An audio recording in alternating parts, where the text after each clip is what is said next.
Do it. Every entrepreneur that I've ever talked to, right? They don't say that, I've never met one that says, man, I wish I didn't become an entrepreneur or launch that business, or I wish I would have waited 5 years or 10 years longer to launch that business. Most of the time, the answer is, man, I wish I would have done it sooner. So there's no better time than the present. Obviously, you want to do it smartly. Make sure you have your ducks in a row. You're prepared. You prepare yourself for taking that entrepreneurial leap and being financially, mentally, and physically health in line to do that. And don't wait. Don't wait. Get it done and start today. And don't be one of those people like even myself. I say, hey, I really enjoy what I do. The only regret I have is I wish I would have started a little bit earlier.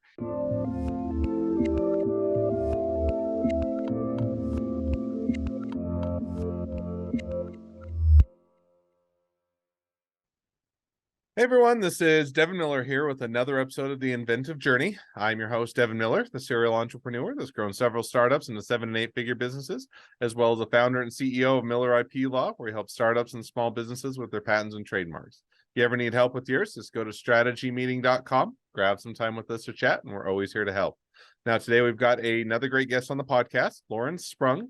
And Lawrence started out his entrepreneurial journey at around age 11 or 12 when was an entrepreneur from the beginning and started a newspaper career. And then his mom was diagnosed with cancer around 12 years old. And dad struggled with balancing business and family and mom and lots of things going on with life. And so he felt like an advisor would be helpful to him, and decided to do some financial wealth and management planning. And so out of college, started a career doing that, for working for larger financial firms, and then around 2004 started his own firm, and they're coming up on the 19th year there in this October. So with that much as an introduction, welcome on the podcast, Lawrence. Hey, thanks, Devin. Thanks very much for having me. I didn't realize I was a newspaper mogul at 11, but you made it sound a lot more glamorous than it was. So thank you for that. Hey, absolutely. Anything I can do to to increase the myth that goes behind you. So Thank you. well, awesome. Well, so with that, I gave kind of a much more condensed version to a much longer journey. So why don't we rewind and unpack that a bit? So tell us a little bit about how your newspaper or empire got started around age 11 or 12. Yeah, so really, I just wanted to make some extra money to have some spending cash. So at 11 years old, especially here in New York, there are very few things that you can do to actually make money and on the books, and having a newspaper out was one of them. So it was something I delved into, started the newspaper route, and it was great because it taught me a lot of things that I think a lot of 11-year-olds aren't exposed to in terms of, and keep in mind, back then when I was 11, there was no like auto bill, there was no auto credit card for the most part. We literally went door to door and collected every week for the newspapers we delivered. So it taught you a lot about, working with people, understanding people, selling, because we wanted to sell new subscriptions also. That was one of my responsibilities. And also just, getting to know people and learning to interact with them and seeing them on a weekly or bi-weekly basis to collect Mm. that newspaper fee was, was something that was invaluable at the age of 11 for sure. Right, that's invaluable at any age. I think it'd be great. I mean, I think people get all the way through college. A lot of times they get all the way through their working career.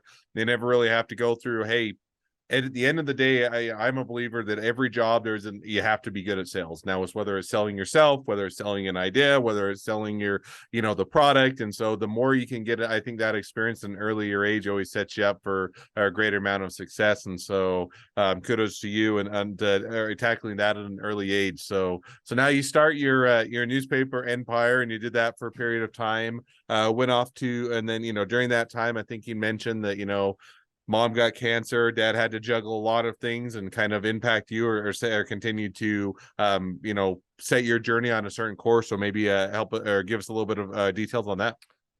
Yeah, so I mean, shortly after I started that, yeah, as you mentioned, my mom was diagnosed with breast cancer at a very early age. She was in her 30s. I was, 12 or 13 in that range. And it changes a lot of things. I still had the newspaper route. I still interested in investing because I remember watching CNBC at that early age. And, I saw what my dad went through. We were not a wealthy family. We weren't poor either. We were a middle class family. And, he was a New York City school teacher. And on top of that, he had his own small business. And on top of that, he sometimes even taught night classes in order to make ends meet. So now you throw in a family illness and it complicates things even further because he already didn't have a lot of time necessarily, free time available. And now, obviously, top of that priority list goes my mom and taking care of her and making sure she gets the needs and what she needs available to her. And there were a lot of balls in the air for sure, and it was something that resonated with me and stuck with me. And I took that with me to college. And as I was trying to explore what I wanted to do with my life, I went in pre med thinking I wanted to be a doctor. And soon after, within a semester or so, I realized that that was not for me. And I started searching for what I was interested, what I was good at. I was interested in numbers. I liked CNBC. I liked the idea of, investing and compounding. I had been given stock through an aunt that had passed away when I was in my teens, and I used to watch that stock religiously. And I watched what my dad was going through, and I felt like not that an advisor would have helped him mitigate anything that was going on with my mom or her health, but I felt like if he had somebody to rely on, to call, to run scenarios, or even if he had a plan prior to her getting ill, that it might have smoothed out some of the bumps in the road that he was going through. And as I started exploring and learning more about the profession and what advisors really did, they weren't a stock jockey telling you to buy now and sell later. It was really advice driven, guidance, helping you have a plan so that if you end up having a critical financial event in your life where something that was unexpected and impactful like an illness, or even something good like you're getting married or having a baby or buying a house, that you had somebody to help navigate you through those life situations. And I felt like it was such a rewarding career that I could help people, help them, navigate those spaces. And it was something that I could do for a long time. It wasn't like a labor intensive job where, after 20 years, maybe I had back injuries or arm injuries. So it really resonated with me. And, like you said in the intro, it's been something I've been involved with in the profession for about 26 years now. And I'd have it Now, no other way. yeah. So now, before we dive all or jump over all 26 years, so you or had that interest, you did that during college. Coming out, did you say right out of the chute, I want to be an entrepreneur? I'm going to start my own firm, and I don't know what I'm doing, but I'll figure it out. Or did you go get experience or work for others, or kind of walk us through a little bit of that, that next phase after you go get the educational background? Yeah, so there were two things that I did in college that kind of helped me, I think helped set me up for success. One was I got an internship at the time was with Dean Witter, which is now extinct. It was bought out by, well, I guess what is Morgan Stanley, and I worked side by side with an advisor for about 3 months over the summer, which really just reinforced that that's really what I wanted to do and where I wanted to be. And subsequently, while I was doing that and not getting paid during the internship, I needed to have some income coming in. So I actually worked at Denny's for an hour. Nothing against Denny's, but being a busboy was just not for me. And I ended up walking out of there, walking across the street and getting a job at a picture studio selling portrait packages. And I really enjoyed that. I enjoyed talking to people about their babies and setting up, sittings to have photos. So really, those two things combined really resonated. I was like, yeah, this is what I want to do. So when I left school, the interesting thing there was we had firms, financial firms that came on campus and did on-campus interviews. I had 4 interviews with 4 different companies. I got 3 offers from those 4 companies. And the offer I ended up taking was with a firm that promised me that within, I think, 60 days, I would have all the licenses I needed to be in the profession and be an advisor. So to me, whether they were the best offer financially or not, didn't really matter. I was like, man, in 60 days, I could have everything I need. That was attractive to me. So I went to work for somebody else, to your point, always having this entrepreneurial bug in me from the days of the paper route, which was somewhat entrepreneurial, and doing other things along the way that were entrepreneurial, knowing that at some point that would probably be the route that I would end up going, unless there was a big firm that could wow me and really show me that they had a better way than I wanted to go. No, makes perfect sense. So now, so you come in and you say, okay, go in, get the experience, get the licensing, and otherwise do that as an opportunity. Now, just curious, so they said 60 days. Did it turn out to be 60 days, or was it longer, or how did that go? And then how long did you stay with them?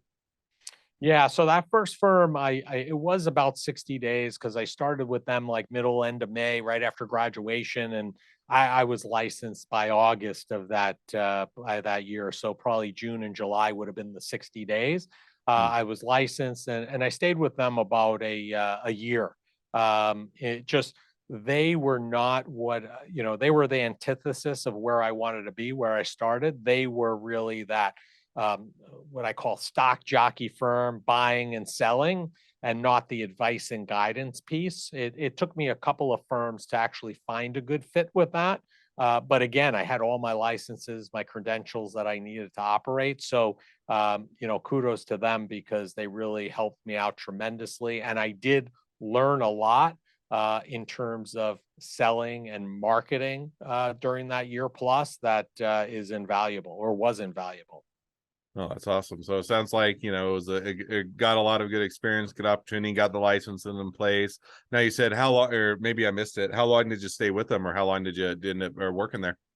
Yeah, I was there about a year, and I started exploring some other opportunities, and then I ended up taking some time off because after that year, my mom was really ill, so I Hmm. ended up taking about 3 or 4 months off until she passed in that October of '97, and then started looking to get back into the swing of things again.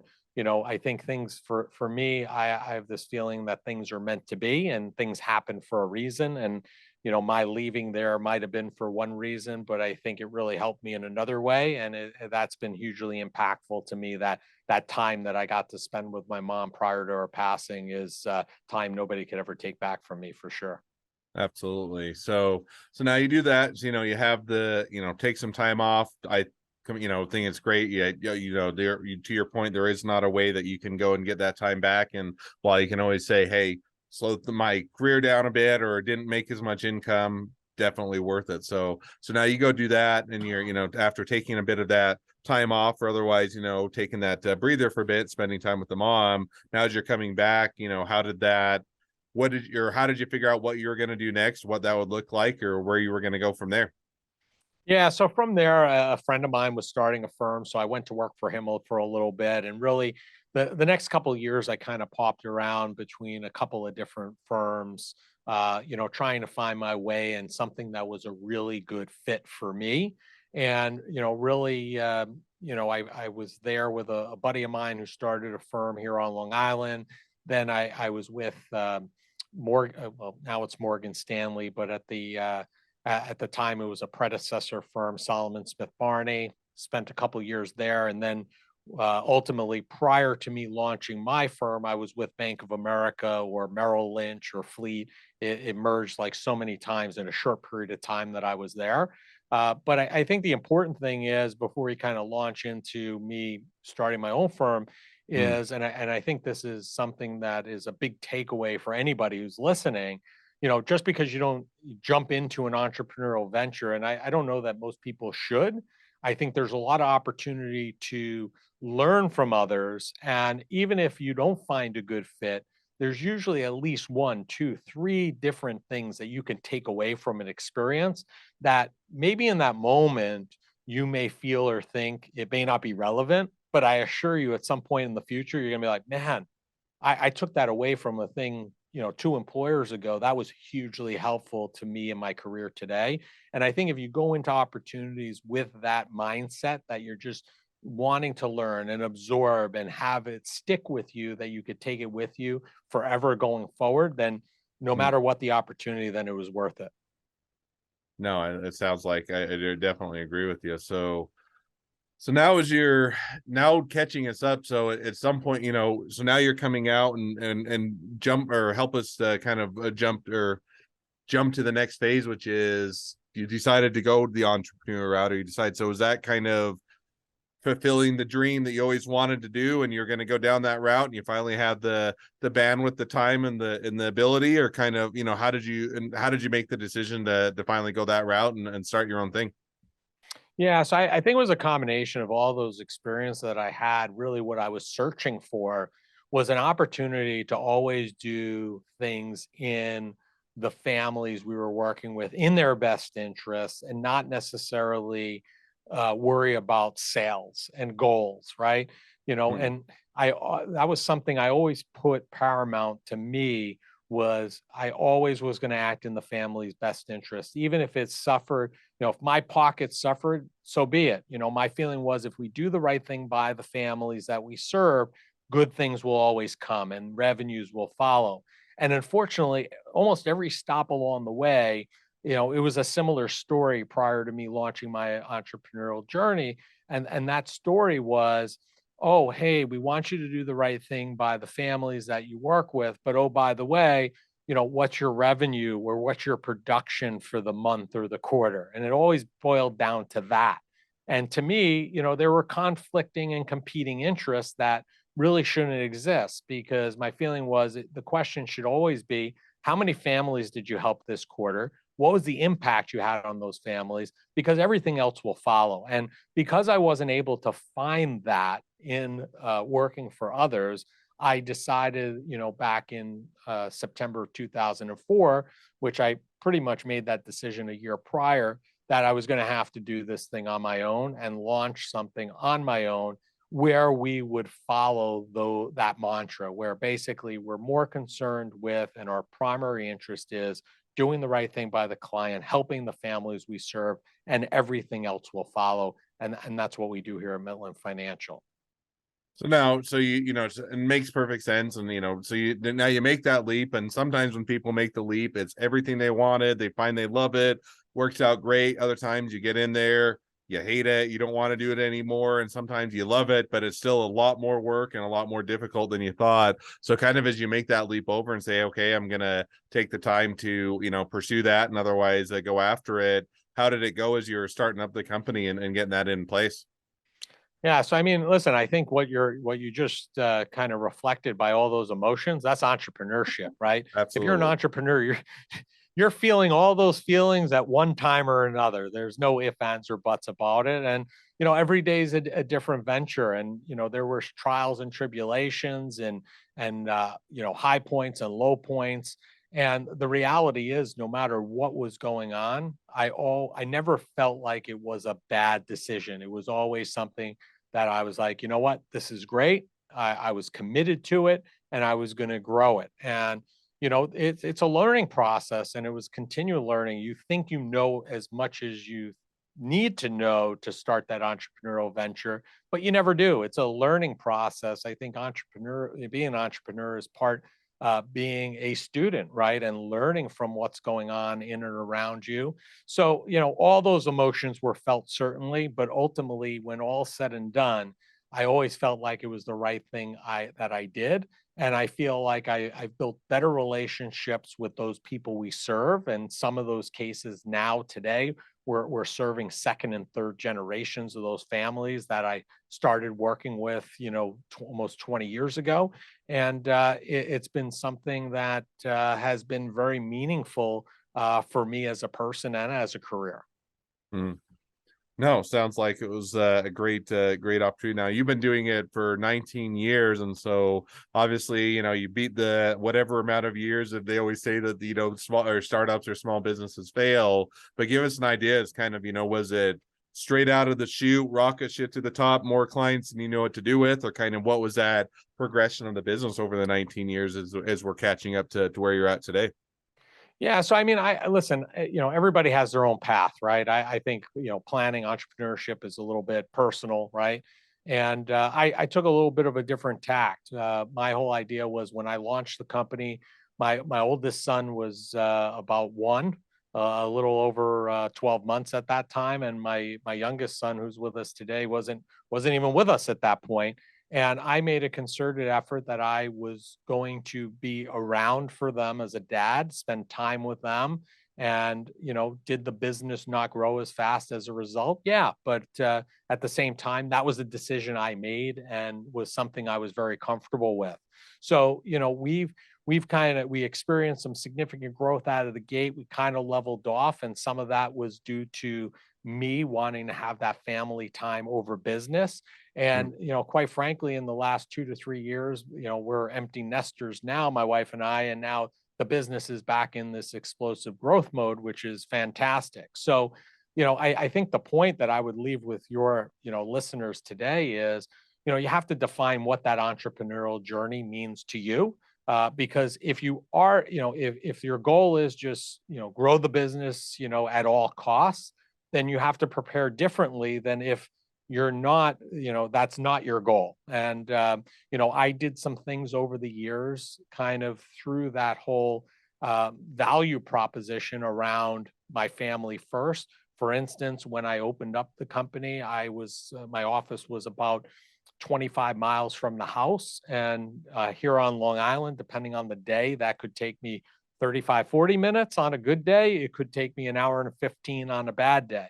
And, as my son started getting older, 2, 3, we made a decision that we were going to move the office. I circled a 10-mile radius around my house and found an office 7 miles from the house, 12-minute drive on a bad day. Could potentially there be more opportunity from where I used to be because it was more centrally located? Yes, but I wanted to surround those values. So, I think you have to know what you want and then build a game plan around that, which I certainly have. And the game plans now has morphed over the years based upon how things have fundamentally changed within my family structure. No, sounds like it was a great journey, and it continues to be an ongoing great journey. So, well, maybe catch us up. So, where's the business at today? You said you've had some more explosive growth recently. So, kind of where is it at, and kind of where do you see it going in the next 6 to 12 months? Yeah, I mean, the business is doing super well. We're serving more families than ever. We're looking to add capacity in terms of additional advisors and additional stakeholders within the organization. So that's always good. We're growing, and really, what I'm looking to do is set the organization up for future growth where it'd be a situation where I don't necessarily have to be involved in all the day-to-day decisions, perhaps, and grow the organization around me. I think Dan Sullivan's his vision is, create a self-managing company, right? That's really where you want to strive for, and that's really where I am striving to move the organization to a self-managing company. We launched our own podcast, the Midland Money Mindset, 2 years ago. Our listenership is on the rise consistently there. Tax day this year, so April 18th, 2023, I have a book coming out, financial planning made personal, which is coming out. So these are all avenues that I wasn't able to really focus in on 5, 7, 10 years ago. I just didn't have the time. Now I have the infrastructure and the time to do that. And, we're poised for, a double in the next 5 to 7 years. Awesome. Well, sounds like a great trajectory and a great path to be headed on. So, well, now as we reach kind of the present day of the journey and looking a bit into the future, great time to transition to the two questions I always ask at the end of each episode. So we'll jump to those now. So the first question I always ask is, along your journey, what was the worst business decision you ever made? What'd you learn from it? Yeah, probably the worst business decision. And I don't know if this is necessarily well, I guess it was a decision, and that is sharing, being authentic. And I don't mean that I was ever not authentic, but one of the areas that changed for me and has been a huge growth driver in the last 5 years, especially with the advent of social media and website development, et cetera, I always felt like people didn't want to know exactly all the things I was doing or what I was up to or where I was going. And kudos to my wife. My wife really sat me down and said, "Listen, you got to start putting that stuff out there because people want to do business with people they know, like, and trust. And if you put that out there, they'll get to know you better, quicker, and faster, and it will allow them to approach you rather than you having to necessarily market to them." And that was something I basically went all in on a couple years ago. So there wasn't really a financial impact per se, where it was, hey, I lost $50,000 or something like that. I definitely think I lost some time because I Mm. wasn't willing to put myself out there and be vulnerable. But I tell you this, the best decision I did was listen to my wife and kind of change that and remold that. And it's been incredibly powerful to see the results of being out there, being vulnerable, and even putting all that authenticity on the line. It really adds a lot of value to a business, and I don't think it's just mine. I think it's really any type of business can benefit from that type of interaction. Absolutely. No, it sounds like a great or great lesson and some great takeaways and a good mistake to learn from. So with that, now we'll jump to the second question, which is if you're talking to somebody that's just getting into a startup or a small business, what would be the one piece of advice you'd give them? Do it. I mean, every entrepreneur that I've ever talked to, right? They don't say that, I've never met one that says, man, I wish I didn't become an entrepreneur or launch that business, or I wish I would have waited 5 years or 10 years longer to launch that business. Most of the time, the answer is, man, I wish I would have done it sooner. So there's no better time than the present. Obviously, you want to do it smartly. Make sure you have your ducks in a row. You're prepared. You prepare yourself for taking that entrepreneurial leap and being financially, mentally, and physically health in line to do that. And don't wait. Don't wait. Get it done and start today. And don't be one of those people like even myself. I say, hey, I really enjoy what I do. The only regret I have is I wish I would have started a little bit earlier. And maybe that'll happen anyway. But, I think if you kind of get your ducks in a row, get that mindset in place, you don't have to necessarily be that person. You can start right away and, live the life you want to live and create the business you want to create. Absolutely. No, definitely a great piece of advice, great takeaway. And I think that unless you get in and you just hate being an entrepreneur, which happens, and I don't even hate, Yeah, you just sure. find out you don't love it. But I think almost everybody else is, man, I wish I would have started earlier and I wish I would have done this sooner, just because it really is once you kind of get that bug or get that opportunity to do it on yourself. Or do it or do it on your own, or have captain your own ship. It makes it so much more enjoyable. So I think that's a great takeaway. So, well, as we're now wrapping up, if people want to be a customer, they want to be a client, they want to be an employee, they want to be an investor, they want to be your next best friend, any or all of the above, what's the best way to reach out to you, contact you, find out more? Yeah, easiest way is if you go to check out our website, mitlinfinancial.com. It's MITLIN Financial. You can connect with me there, or I'm on every social media platform. If you put in my name, it will come up. Shoot me a DM, connect. I'd be happy to connect with you and talk to you about whatever your needs are, whatever your goals are, whatever those objectives of you connecting with me are. I'd be happy to have a conversation and see how we might be able to create a mutually beneficial relationship, however that may be. Awesome. We'll definitely encourage everybody to reach out, connect, and if nothing else, make a new best friend. So, With that, thank you again, Lawrence, for coming on the podcast. It's been fun. It's been a pleasure. Now, for all of you that are listeners that are out there, if you have your own journey to share and you'd like to be a guest on the podcast, we'd love to have you. So just go to inventiveguest.com, apply to be on the show. A couple more things as listeners. Make sure to click share, subscribe, and leave us a review so we can make sure to share these awesome journeys with even more startups and small businesses to help them along their journey of success. And on that note, if you ever need help with your patents or trademarks or anything else along your journey, feel free to reach out to us at Miller IP Law. Just go to strategymeeting.com, grab some time with us to chat. Thank you again, Lawrence, for coming on the podcast, and wish the next leg of your journey even better than the last. Thanks, Devin.